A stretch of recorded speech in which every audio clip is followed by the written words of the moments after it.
بسم اللہ الرحمن الرحیم۔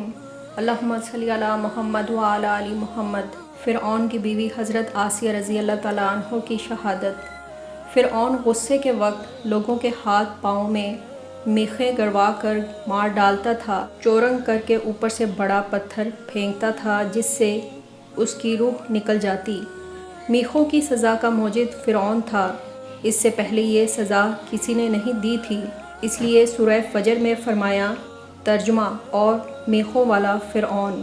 فرعون نے کہا جو بڑی سے بڑی چٹان تمہیں ملے اسے اٹھا لاؤ، اور آسیہ کو چت لٹا کر اسے کہو کہ اپنے عقیدے سے باز آ جا، اگر باز آ جائے تو وہ میری بیوی ہے، عزت اور حرمت سے واپس لاؤ، اگر نہ مانے تو وہ چٹان اس پر گرا دو، اس کا قیمہ بنا دو۔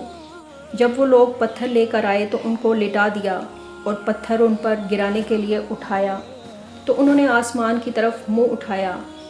اللہ تعالیٰ نے حجاب ہٹا دیے، جنت کو اور وہاں جو مکان ان کے لیے بنایا گیا تھا انہوں نے اپنی آنکھوں سے دیکھ لیا، اور اس میں ان کی روح پرواز کر گئی۔